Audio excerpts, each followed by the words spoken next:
and how the current distribution on a thin wire antenna. So next topic is how the current distribution on a thin wire antenna. Here we are taking a two wires. One is with the diameter, both are with the diameter D, and the spacing between the two wires are S. So whenever we are giving some supply or radiation, what will happen is the waves are incident wave will happen in the one with incident wave will travel and with a maximum current of I naught by 2. Once they reach it in the second end, automatically reflected waves are will be happening with same maximum radial current I naught by 2, and these two are will form the standing waves. So once if you flare that antennas, or if you reduce the distance between the two wires, there will be no charge at the radiation between these two wires will be, there will be no charges, and the magnetic and field electric field both can be cancelled, then there will be no charge. If you flare that antenna, that means so there will be some radiation will occur. If you more flare that antenna, so then it is looking like a dipole antenna. For the two wire balanced antenna transmission line, the current is half of one wire is having the one magnitude, and another half, that is the reflected path, having the another amplitude out of phase.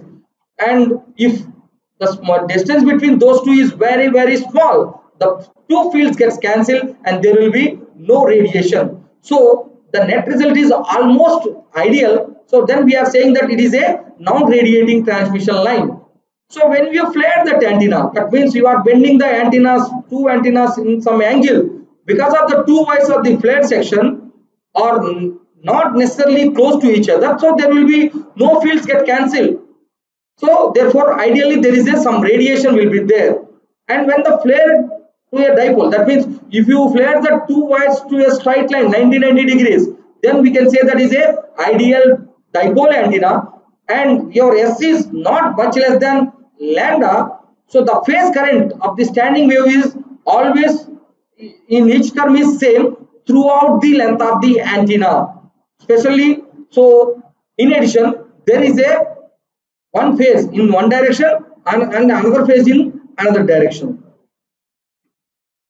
So how the current distribution on a linear dipole antenna with different distance, L is equal to less than lambda, L is equal to greater than lambda, and L is equal to more greater than lambda. So what will happen is, see, in the L is less than lambda condition, so the both currents are vertically radiated, and actually the half-wave dipole current distribution is sinusoidal. If the length is much less than lambda means, so it is not looking like a sine wave, it is looking a triangular wave, and both currents are in the same orientation. If your L by 2, that means your length of the wire is in between the L by 2 that is lambda by 2 to lambda, so then it is looking like somewhat, it is having two halves, but it is having the current at the center is somewhat not that but maximum, but somewhat maximum current, that is Im. So if L is equal to lambda by 2, exactly what length of the wire is lambda by 2, and both currents are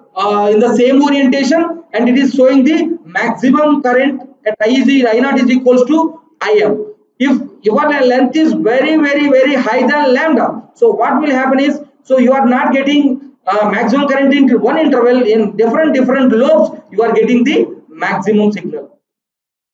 And this is the current variation as function of time. As time is increasing, the maximum current field is oriented from one direction to the another direction. So at t is equal to 0 condition, our the both currents are in the same orientation and having the maximum current in the, and your amplitude is sine wave, and you are having the maximum current. Suppose your t is equal to t by 8. So then the current orientation is same, but the amplitude is reduced to I naught by root 2. If it is at t by 4, that maximum current, that means maximum current is coming at the center of your dipole antenna. If it is greater than 3t by 8, so then what will happen is, it is I naught by 2 but in the reverse direction. If it is t is equal to t by 2, So then it is also the current is in the reverse direction. Both currents are outwardly vertically downwards, and the current also maximum current is I. So in the second half, negative half. So here the total summary of this one is how the waves are detached from the antenna in 2Y, and the formation of and detachment of electric field lines of a short dipole antenna, and current distribution on a lossless 2-wire antenna, current distribution on a linear wire dipole antenna, and also current distribution of lambda by 2-wire antenna at different timings. Thank you.